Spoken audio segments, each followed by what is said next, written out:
Cuttack Bhubaneswar commissionerate police पाई एवं तांकर दक्षता वृद्धि पाई ए गृह विभाग तरफ 30 टी नुआ गाड़ी सेमान को आज प्रदान करा जाइछि। ये गाड़ी गुड़िक द्वारा आमर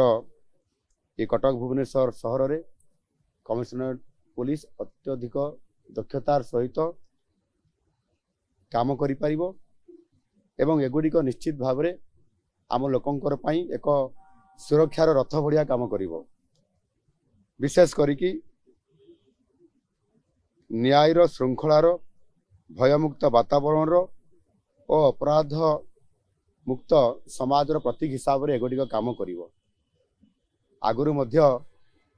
जेते बेले आमर आपण माने जानी थिबे दिल्ली रे जो निर्भया कांड घटिथिला एवं ता परवर्ती पर्याय रे आमर यशस्वी प्रधानमंत्री नरेंद्र मोदी जी परवर्ती पर्याय रे एभली कौनसी भी घटना न घटिबा पाई एवं घटिले मध्य त्वरित पर्याय रे तार प्रतिकार करिबा पाई से स्वतंत्र भाव रे आपनकर ए गाड़ी गुड़िकर व्यवस्था सहित संपूर्ण भाव में शक्ति वृद्धि से करथिले। एथिरे गोटे कथा मु कहया पई चाहे जे ये त्वरित पर्याय रे ERSS माध्यम रे ये सिस्टम रे तुरंत पुलिस पहुंचीबो एवं कार्यकारी करिवो। विशेष करी गृह विभाग रे शक्ति को आहुरी अधिक वृद्धि करबा पई आमे गृहरक्षी जो कथा कहितिलु सेतिरे गत सरकार गृहरक्षी नियुक्ति रे बंद कर देइथिले ताकू आमे से पदवी गुड़िक पुनर्बार आउथरे से बंद करिथिबा फाइल को पुणी खोलीचु अर्थात समान को पुनर्बार आउथरे नियुक्ति दिया जिवो एवं जो खाली थिबा पदवी पाखापाखी 2400 अछि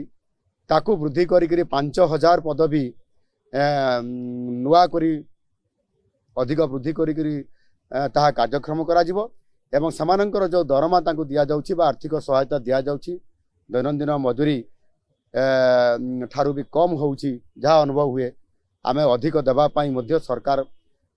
विचार करूछंती खूब शीघ्र निष्पत्ति नहीं करी समान को मध्य अधिक दरमा मध्य बा आर्थिक सहायता मध्य प्रदान करा जिवो।